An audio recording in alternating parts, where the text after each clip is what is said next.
Добрий день, вітаю всіх із галереї Канадсько-Української мистецької фундації. So on behalf of the board of directors of Ukrainian Art Foundation, I greet everyone on our session. We are happy and honored to have with us today Діана Стеван, who's joining us from, I say Vancouver, but I might be wrong because there are all those little towns around it. Where are you, Diana? Campbell River on Vancouver Island. Okay, I understand it's far away from us, especially in the time zone. But thank you for joining us, and thank you to everyone who joined online and who joined us in the gallery. We have people here sitting and watching you on the big screen. Also, thank you to everyone who's watching us online on Facebook. We are very interested in Diana's work because I always say that, this family saga, these three books, they should be school material for Canadian children, school material in the subject of history, because Diana did so much research in the life of immigrants, about her family and those times, what happened, that it's not only very interesting read, but also very valuable material. But this is only my little introduction. And right now I would like to invite Halyna Kostyuk, a literary critic and pedagogue, who is going to introduce Diana's work and especially her last book. Прошу, Галина. Hi, Diana. Hi, everyone. Nice to meet you. I would say that Diana Stevan's body of work is very impressive.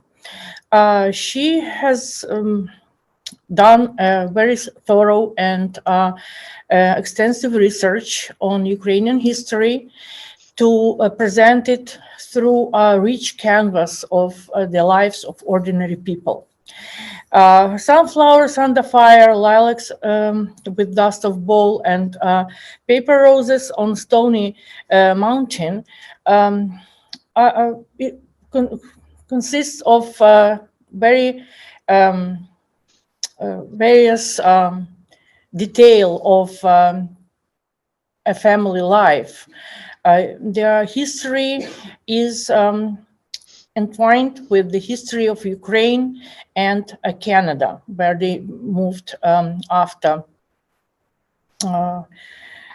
many different adventures and troubles in their family life. So what I would like to stress especially that Diana Stevan is focusing on a family life and their own interests, troubles, memories, dreams, everything that each family can have it can represent in their one sec. Sorry, what was that? Sorry, I'm a little bit nervous here. Starting with Sunflower Under Fire, Diana Stevan introduces us to a very ordinary family of farmers who all of a sudden faces new and unwelcome events in their lives. With the First World War, the husband of Lucia Mazurets enlisted to an army, Russian army that was fighting with German army, and Lucia was left alone with children, with farm, with hard work, all the duties of raising family. And this starts of a long and troublesome journey for this family. Lucia has to leave her farm, her village, and travel far away to Caucasus. She faces losses and she faces many different events that change her life, change her family. And what is very, I would say, Diana Stevan tell us about this family in fine details. She focuses on their own lives instead of the events of historical events. And through this family's life, we learn about all the troubles that people faced in from the beginning to the mid of 20th century. The last book in this trilogy, Paper Roses on Stony Mountain, finds Lucia Mazurets and her family in Canada during a dire time of depression. And again, Lucia is faced with different very difficult circumstances to raise her family in a new country, everything new, but the troubles are same for her family. And she is very courageous. She is very caring. She's trying her best to help her children as well as learn to live in a new country. The circumstances of her life are very difficult, but still Lucia is the kind of woman that can overcome very different troubles, different hard circumstances. It's worth to read this this wonderful 3 books, because they show us that no matter what the difficulties a person can face, if these people are hardworking, as Lucia is, if they are honest and decent and kind, they can overcome all kinds of different troubles. So I highly recommend these 3 books to reading and to enjoy. Thank you very much, Halyna, for interesting introduction. And without further ado, I'm trying to center myself here, sorry. I invite our author, Діану Стеван. Прошу дуже, будь ласка. Thank you, Uliana, and thank you, Halyna, for the wonderful introduction. I thought that I would show you some pictures and talk to you a little bit about how I came to write the last book of Lucia's family saga trilogy. It started with Sunflowers Under Fire, which Halyna mentioned.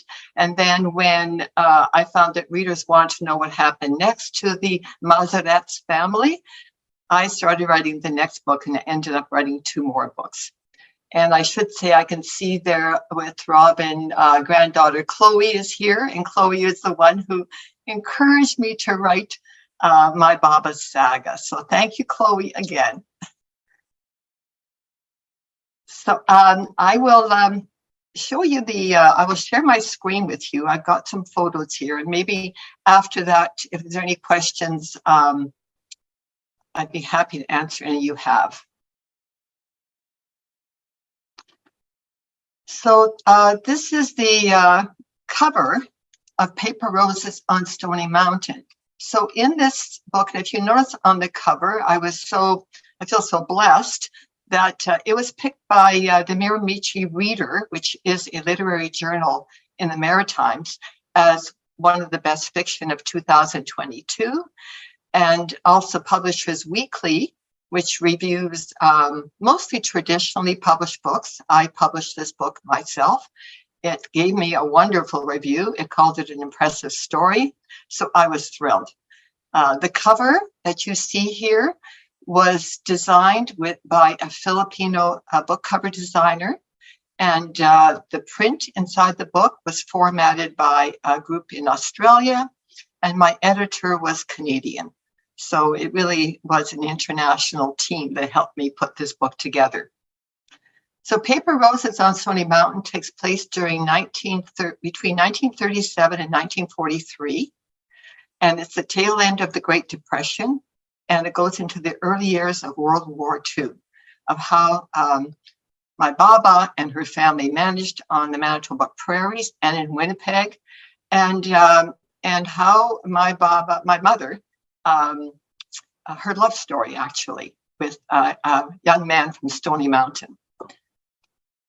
So the little blurb that I have on top of here, you can read, it says, wars, typhus, drought, and family losses could not stop Lucia Mazurek. Will her children's indifference finally break her spirit? And this is what this third book tries to answer. My mother was born Eudokia Mazurek. She got the nickname Dunya from her brothers when she heard them singing a song, Dunya, Dunya, Ya. And she started repeating that song, and that's why they called her Dunya. And then when she came to Canada, I think one of the school kids, I'm not sure how she got the name Dolly, but she became Dolly. And Mazurek was the family name in Ukraine, and it got anglicized a bit as Mazurek in Canada. The inspiration is my Baba, Lucia Mazurek, and here she is holding me as a baby. And Baba, the little crocheted hat she had on, she was wonderful with her hands, both my mother and my Baba, as many Ukrainian women are. They showed their art through the crafts that they made, through their cross stitch, through their Ukrainian shirts, their sorochki, their quilts, their Afghans, crochet doilies, the whole bit. Now, my family photos were a big help to me in writing this story. As Uliana said, I did a lot of research. I combed the internet. I talked to a professor of Slavic studies at the University of Manitoba. I went to libraries, Vancouver, Toronto, Winnipeg, New York, to write this saga. This first picture I'll show you is one I've shown before. It was a photograph that was taken when Baba and her family, what was left of it, were in Winnipeg. So they took a family photo. And at the very back, you have the top left, you have Not, the eldest. Next to him is Mike Mihalko, my mother, and then Havrelo, who became Harry. And then seated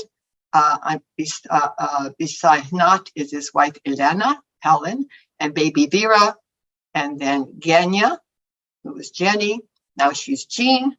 Genya is still alive. She's 95 years old and is very bright. She still drives her own car and lives independently out in Cloverdale and has her family over every Sunday for dinner.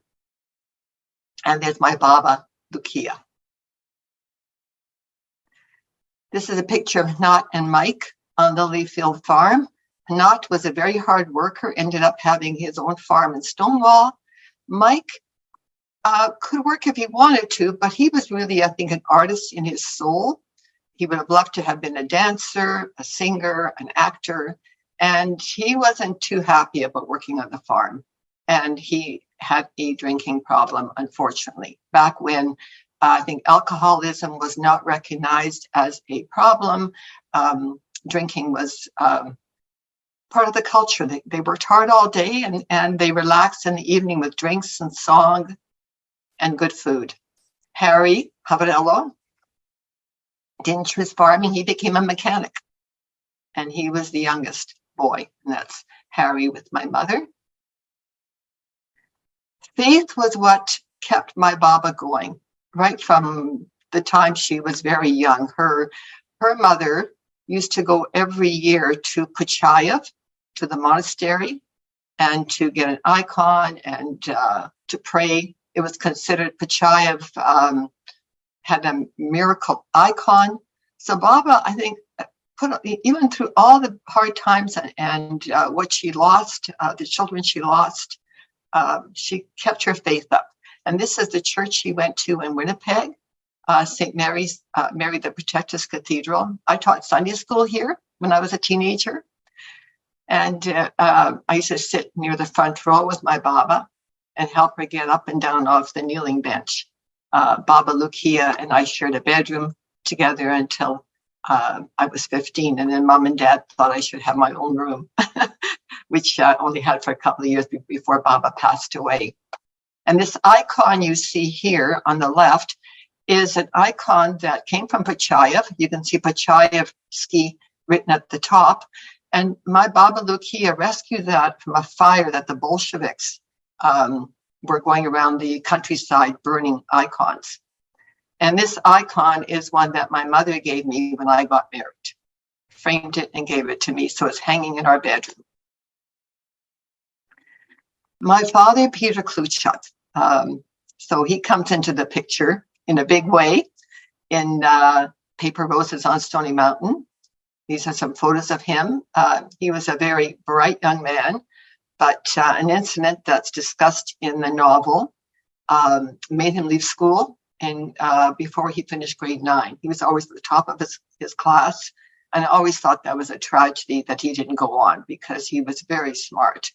He loved poetry, quoting poetry. He loved to read. He played the banjo, the violin, and the mandolin by ear. They were a poor family. And this is where he grew up.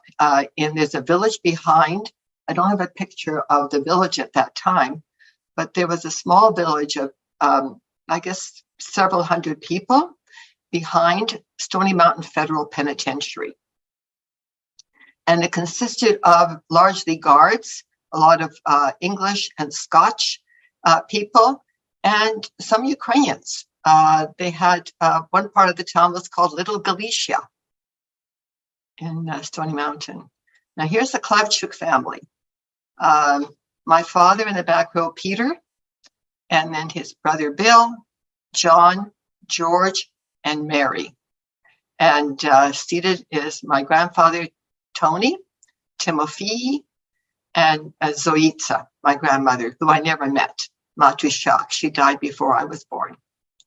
They both came from the village of Stavchan in Bukovina. So here in Ukraine, so Volhynia, the top part is where the Mazurks came from, a village of Kivertsi, which is about 8 to 10 kilometers outside of Lutsk. And my father's family, Klavchuks, came from Bukovina.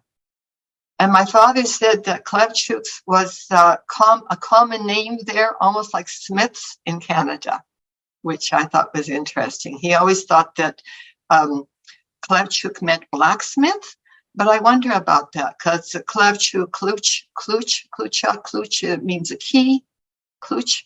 And my grandfather fixed watches. So I'm not sure. I'm not sure about the origin of the name. Here's Tony Timofey Klavchuk at the quarry. This is the job he had.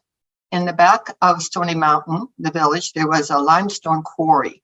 And he was the one who lit the dynamite to blow up the rock. Very dangerous job. And that's him. And then on the side, he fixed watches for the guards at the Stony Mountain Federal Penitentiary. He originally came to Canada in 1910, and he wasn't a farmer. The Bukovina is like the Switzerland of the East, and that wasn't. He was in the Austrian army before World War I, and they wanted to promote him to be a colonel. He was not interested in fighting, and decided to try his luck in Canada. And his wife and my father came when he was 2 years later. And this is my grandmother, Zoitsa, and her maiden name was Matushak, and that's her one daughter she had was Mary.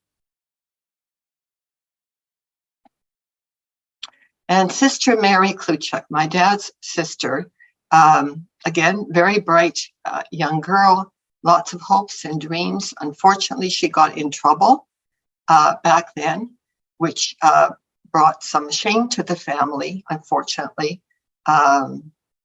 It wasn't her, she was just a young girl who was taken advantage of, and she paid a big price for it, unfortunately. I met her many times when she was older, and she was the sweetest woman, very bright, very kind, very generous, and very courageous. And here's some pictures of my mother and father, Peter and Dolly. He courts her again. It's almost like a classic love story in Lilacs in the Dust Bowl. They meet, they date, something happens, you know, boy meets girl, boy gets girl, boy loses girl. And then they meet again. So this, and I've got this picture here of the pavilion at Assiniboine Park, City Park. At that time, when they were, of course, men wore suits to go to the park. They were, a lot of them were laborers. So the times when they could dress up was on Sunday, day of rest. None of the stores were open. They went to church, and then they went to City Park or to the beach or whatever, and the men always dressed up. And here is my mother and father's wedding. If you notice, there are only 4 ushers. The best man is missing, and that was a sad story in my mother and father's life. And there was a reason for it. It's a family problem that was the reason why the best man, Bill, my Uncle Bill, didn't show up for the photograph or for the church service. Anyway, you can read more about that. If you do, you can find out if you're interested about why this happened. It's in my novel. So after they get married, this is in Stony Mountain. One of the big events back then was getting a movie theater. This is a small town. And this is my Uncle John. This is my father's youngest brother. He was a projectionist. He loved movies. I remember visiting my grandfather's home in Stony Mountain, and Uncle John had a tiny little, he had taken a little shack behind this 2-room house they lived in and papered it with pictures from movie magazines. He was in love with all of that. And so he ran so this is a quote from the book, "The prospect of Canada going to war." So my mother and father got married in 1938, near the tail end of the Depression. 1939 was when World War II started. Prospect of Canada going to war was in the back of everyone's mind. For those in Stony Mountain, so was a movie theater being built on Main Street. It was where the locals gathered to share the news. And the Hlynchak boys enlisted, all 3. My father was married. He didn't enlist right away. They enlisted before, John, actually, the youngest, enlisted later because he was too young at first. So Bill, on the left here with the bullets around his neck, went to the Army.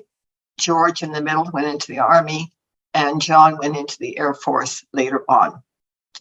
My father always regretted not going into war. He wanted to go to war, but once they went overseas, the brothers wrote him, both Bill and George, and said, "Peter, your wife is pregnant. They have enough of the family. Or now stay home, and you're doing enough." He was working at a meat packing plant. We need the meat, we need the food. You're contributing to the war effort. So Dad didn't go. The reason, I forgot now. The reason he couldn't join at first is he only had grade 8 education, and they wouldn't take him initially. And then later on, when our young men were dying overseas, then they opened it up, and Dad wanted to join them. But Mom was pregnant with me, and so he didn't go. And the other, I thought I'd mention this, Uncle Bill Kendall's diary. Now, he's changed his name from Hlynchak to Kendall, because back then, again, there was so much discrimination against Ukrainians. And both Bill and George were in the Army, and they were very bright young men. They wanted to climb up the Army ladder, become sergeant major. So they changed their name. They changed their name in order to get ahead in the Army. When he was older, Uncle Bill lived in Burnaby, which is just outside of Vancouver. He gave me his diary, his army memoirs. And so I took some parts of it, and I credit him in Paper Roses, Stony Mountain. He talks about what it was like to go overseas, traveling over there, and what was happening once he was over across the ocean. And this is him holding me when I was a baby. The Missouri boys couldn't enlist in the army because they were immigrants, but Hnat was involved with trying to raise money for the Canadian Red Cross to show support to promote the cooperation with the Canadian government in its efforts overseas. Yeah, they were part of this Ukraine Society of Stony Mountain, raising funds for the war effort. And other things in my book that I won't get into. There's a church scandal. There's Harry's wedding that doesn't go as planned. There's Hnat and Mike's conflicts, and more. And besides my mother and father's love story, there were some very interesting world events that were taking place that had quite the impact on people at that time.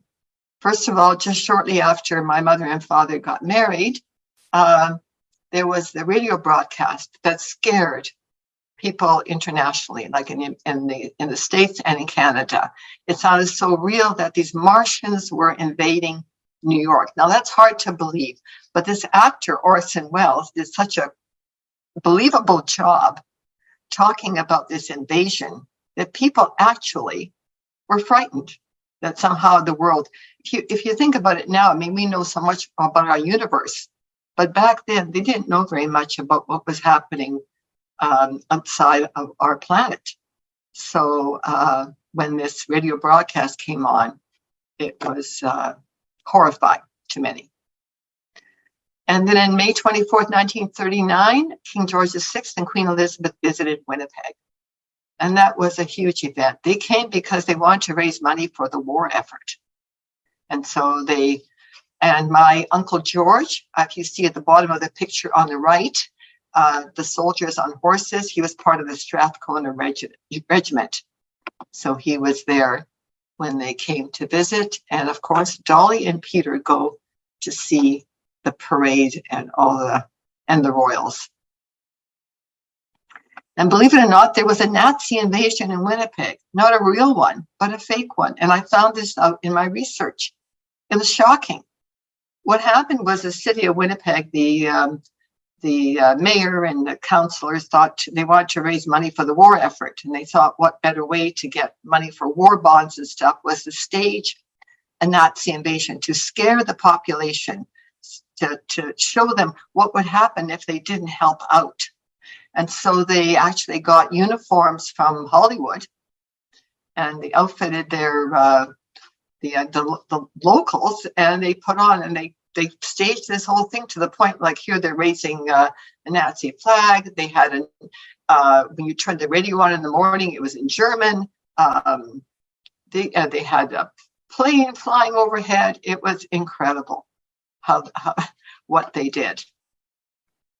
And we've got an interesting chapter in Paper Roses of Stony Mountain and how that affects Peter and Dolly. And of course, I don't have a picture of way back when, but family dinners. My Baba and my mother were amazing cooks, like a lot of Ukrainian women. My mother used to always say she was cooking from soup to nuts. And the table was laid, and of course, his family. Here's the Father Michuk, who later became, I believe, an archbishop out of Edmonton. At the head of the table, and there's me with my mother. I blew it up so you could see my Ukrainian satin shirt, mom embroidered with Ukrainian, and then Baba Lukia beside me. And then at the end of the meal, they usually sang folk songs. I remember so many, and on my Uncle Nat's farm and in Winnipeg.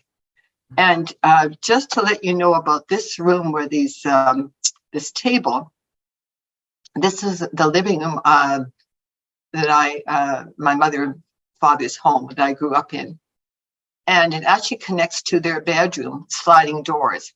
And they would open those doors up they would take down their bed and put it in the basement and put plywood up on sawhorses. So this table would extend right into the other room.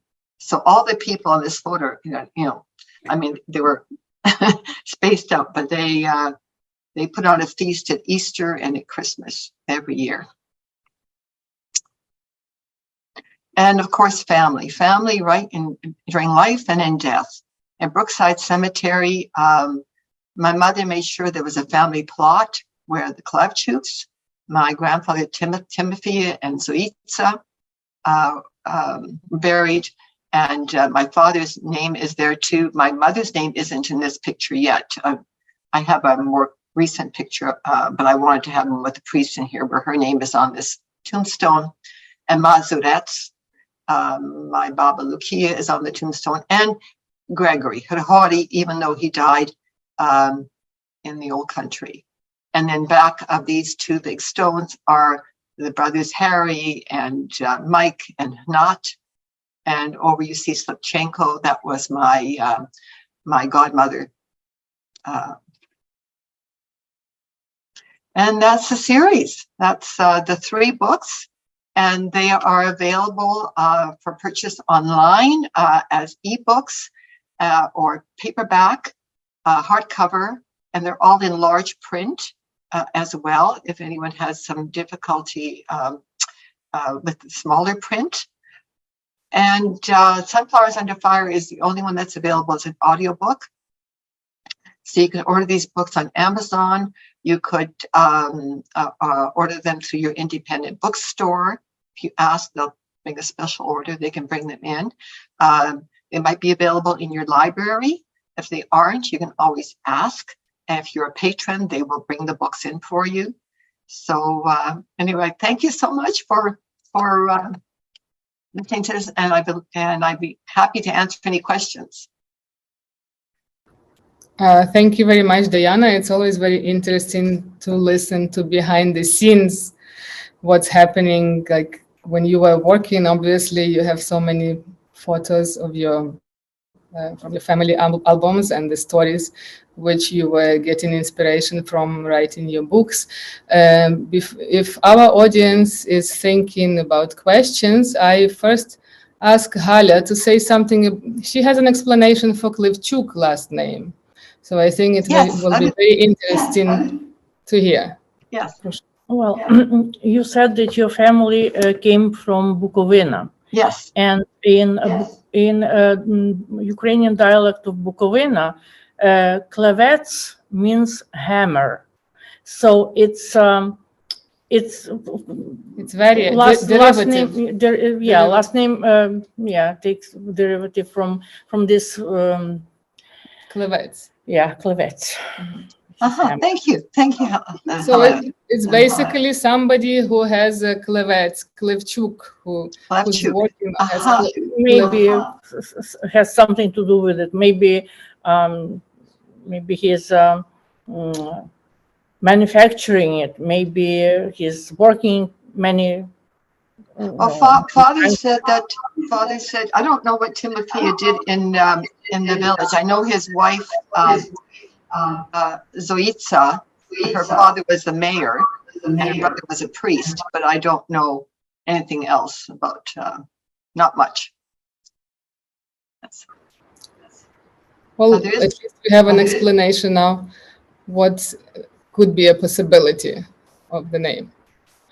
Thank you. Anybody has questions in the audience? I see Mariana has a question. Okay, go ahead. She says, I love listening to the first audiobook. Are you planning to record the other 2? I don't know, Mariana. It was a lot of work. I hope to someday. It's not on my, I'm not sure yet. I am also looking at possibly getting the books translated into Ukrainian. That's the other thing I'm thinking about. But thank you for your question, and thank you for that you love listening to my book. Appreciate it. Anybody else has a question to Diana about the presentation and family photographs and the story behind the scenes? Diana, have you ever been to Bukovina during your research? No, I haven't gone. We went to Kiverdzi and Lutsk, where my mother came from. But we toured her village and we saw where the kind of homes that they lived in. But no, I would love to go, but with the war in Ukraine right now, I don't know what's possible.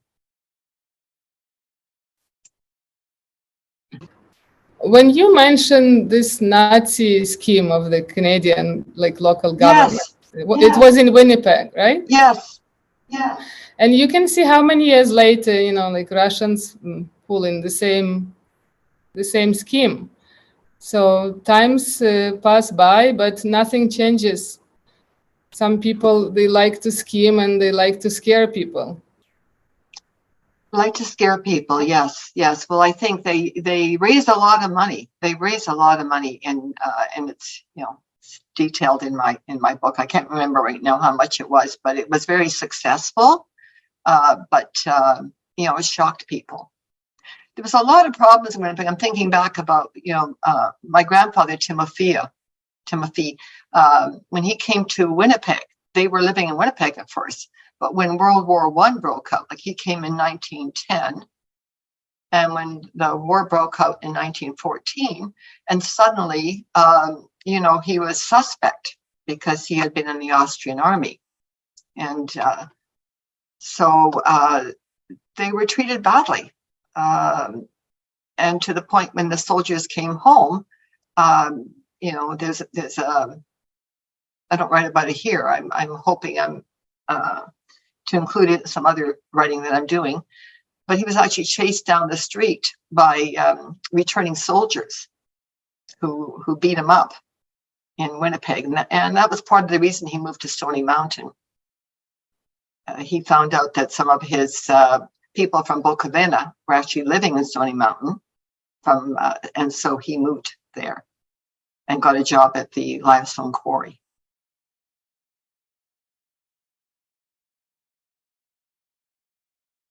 Yeah. I also wanted to ask you, I don't see the audience has a question, so I'll keep asking you questions. Great. Until somebody raises their hand or maybe writes in the chat. I know that Lukia's family went through a lot of hardship in life, like all these immigrant families, in Volyn, in her home country, and then immigrating to Canada, starting life as a widow and with many children to raise and feed. What were your favorite maybe moments in her life or in this book? Some happy moments and some hardship or sad moments, which you maybe realized only when you were writing about it. In Paper Roses or in the first book, Uliana? Maybe in all 3 books in the series, because she had you describe everything in 3 books, and it's a family saga. There were so many moments. I think I mentioned in a previous, you've been so wonderful hosting me, Uliana, that I didn't know much about my Baba's life when I was sharing a bedroom with her. I was young, and of course, when you're young, you're not really that interested in those stories. And was thankful to my mother. Baba didn't talk about what happened. So when my mother shared the stories, and I started doing the research and filling in the blanks, and I started writing, and I almost felt like Baba was talking to me, and trying to get into her mind. And as a mother myself and a grandmother, I could relate to, oh my God, you lose a child. That's, I don't know if you ever get over that. And so I would cry at my computer, and I would laugh in my computer too. And they had the good times, like the weddings and the celebrations, and when my Uncle Mike to the barn dances, and they had the fiddlers there. So, there were some both joy and sadness at the computer, but I think it was such a gift to me to write this story because I got to know my Baba, and not only as my grandmother, but as a woman. You know, that she, despite what life threw her, she wasn't going to give up. She was going to keep going for the sake of the children that were still around. You know, and that, I think, imparting that love of family, that was, there's nothing more important. So, yeah. I'm getting all emotional now just talking about it because it was the journey of love for sure. Actually, I remember I was crying too when I was reading the first book, and I remember, I don't know if I wrote a message to you or maybe to Tanya Stech, who interviewed you about the first book at Contact. I wrote a message, did she really have to die? You know, it was very emotional, and Lucia lost, you know, like one of the daughters who was very special and, you know, a big help to her. And I felt that they really had a connection. And I was still hoping, when I read that, I was still hoping that it was just a story. Maybe it didn't really happen in life. But well, my mother told me was Halyna was my mother's favorite. I don't know if Baba had favorites. But I think because she was sort of mellow, my mother was quite spicy. and didn't always agree with what my Baba had to say, but Halyna, I think maybe being the eldest, the first, you know, I don't know, but it was tragic for sure. I would love to have known Halyna. Yeah, but I think again, in writing that story, every one of my Baba's children had a place in her heart. I think the one that troubled her the most was my Uncle Mike, who had the drinking problem. I mean, she was accused by her other son of I guess pampering him. And I think Baba recognized that he had, you know, he was doing the best he could at times. And again, in those days, there wasn't the help that there is today. And he was a wonderful man. He had a heart of gold, but when he drank, it changed his personality. And so, you know, that was a sadness. You know, again, I think every character, even Harry, who was the quiet one, I got a feeling for him too when I was writing and getting to know him more. He probably kept quiet because it's hard to compete with his two older brothers who were larger than life. I mean, and I write about the dances. I mean, they were on the floor doing the Cossack kicks. They were trying to compete with one another, who could kick the best and the longest. And so Harry, I don't think he was as talented in that regard, not that I'm aware of.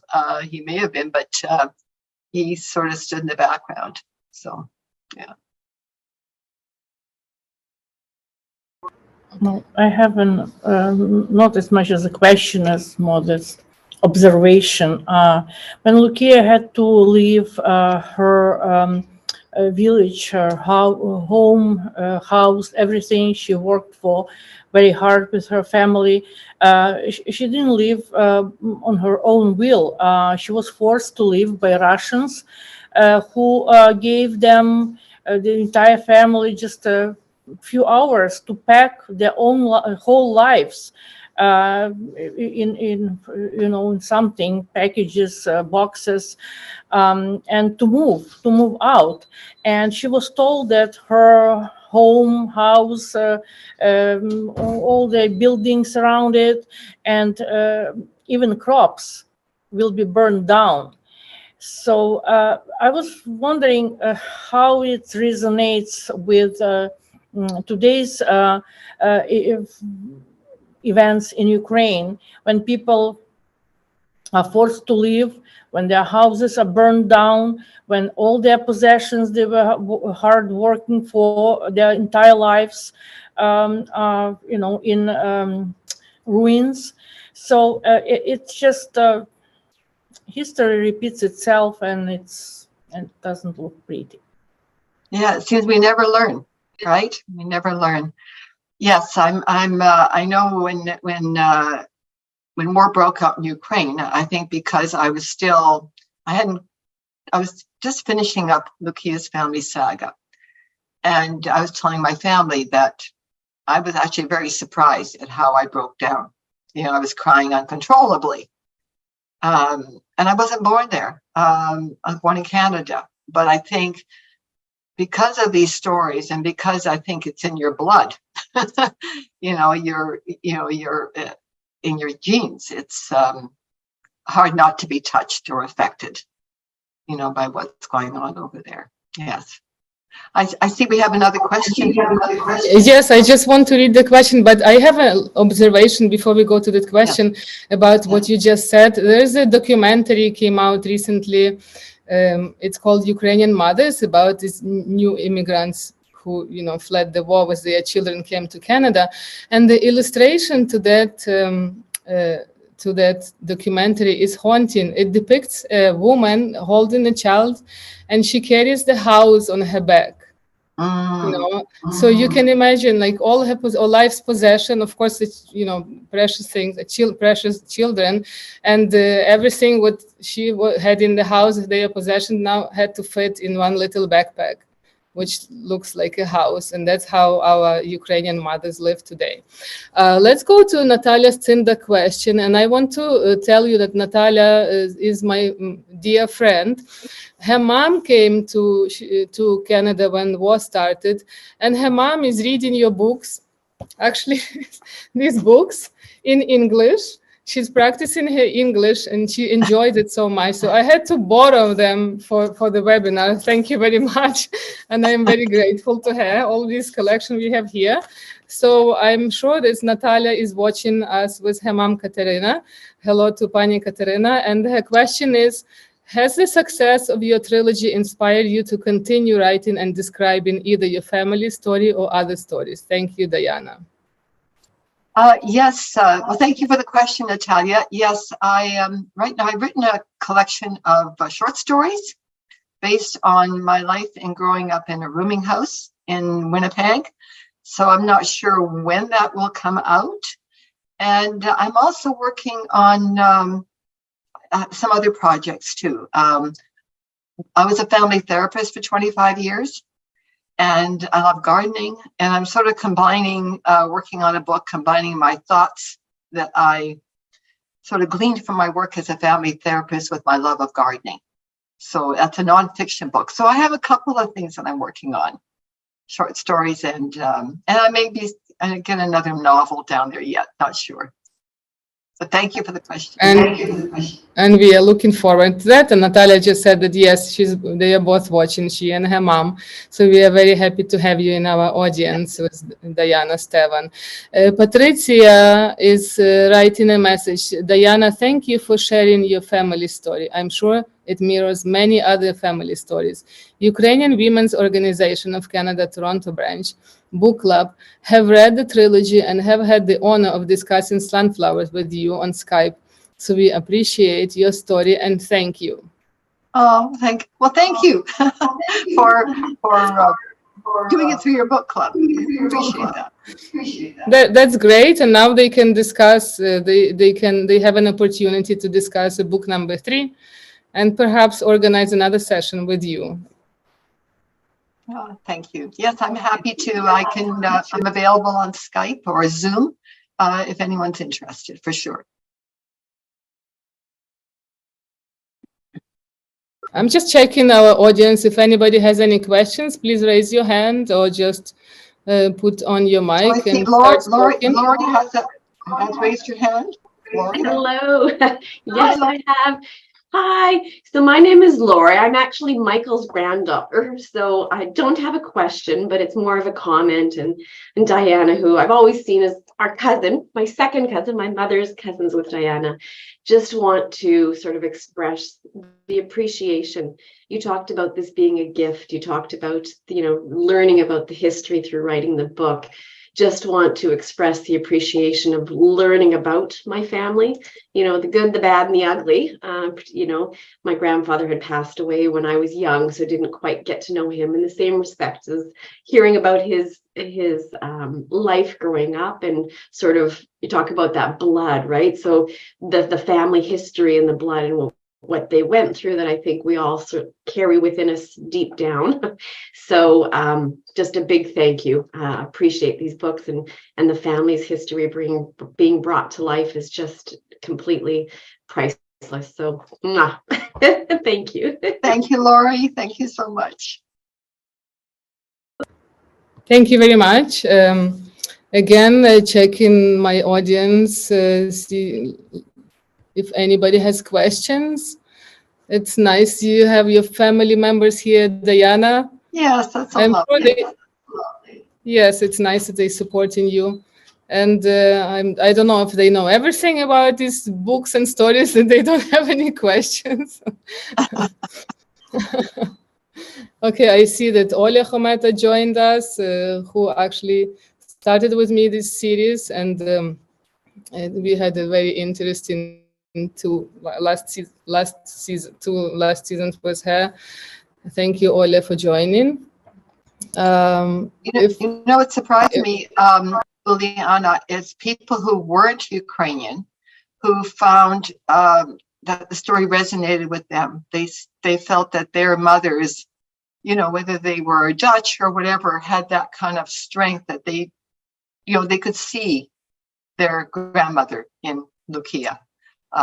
So I really appreciate it. There were some universal themes that spoke to the readers. Yes, actually, that's what I wanted to touch upon as well. What kind of reviews you are getting, especially about your third book? Because I know that you have many meetings and you participate in book discussions. Yes, well, as I mentioned, I've been thrilled that I got, you know, the great reviews through Miramichi Reader, and it was picked as one of the best books of 2022, and then Publishers Weekly. Again, I'm an independent author, and to get a review from Publishers Weekly was a surprise. That they read it and gave me such a lovely review. So I was thrilled, and I continue to get. And I think that's one of the how should I put it? One of the pleasures of being a writer is hearing from readers, because you're writing alone, and you don't know if what you're writing is going to connect with the reader, and when it does, that is such a joy. Yes, definitely. You need to hear from the audience. It's also therapeutic for one who's writing it. Well, looking at Yes. All right. And if we don't have any more questions, I would like to thank everyone who joined us on Zoom, joined us on Facebook, on social media, and who's watching and connecting with us and supporting our YouTube channel by subscribing. I would like to thank our sponsors, IG Wealth Management and Alex, who's always helping us with Zoom here, Alex Tarayev. Thank you, Alex. Delta Bingo and Contact Ukrainian TV Network, who's also supporting us as giving us media support. Our next events will be next Sunday, October 29th at 2 p.m. in the gallery. It will be in memoriam of Victoria Amelina. And she's a young, very talented Ukrainian writer who was unfortunately killed in June by Russian rocket. She's a mother, sister, daughter, activist. She was collecting, her latest work was collecting war crime stories for truth hounds. And unfortunately, she perished in one of the attacks. So this will be October 29th in the gallery at 2 p.m. November 12th, we have Vladislav Davidzon, a Ukrainian Jewish writer who's coming from Paris, coming to Toronto. So it will be again in the gallery, and he will be presenting his latest book on Ukrainian Jewish relations. So we invite everyone to come and join us. And we will be also showing it live, streaming it live on Facebook. So whoever is interested, please join us online. Thank you, Halyna, for introduction, and thank you everyone to our audience. Without you, we wouldn't be doing this, of course. We're doing this for the audience, as Diana mentioned. It's nice to hear from the readers. And Diana, I just want to give you opportunity to say a couple last words before we say goodbye. Well, thank you everyone for coming. I really appreciate you coming to hear about my work. And thank you, Uliana and Elena, for your wonderful introductions and your moderation, Uliana. And Alex. So дуже дякую всім. Thank you very much. You have the rest of the Sunday, beautiful day. And слава Україні!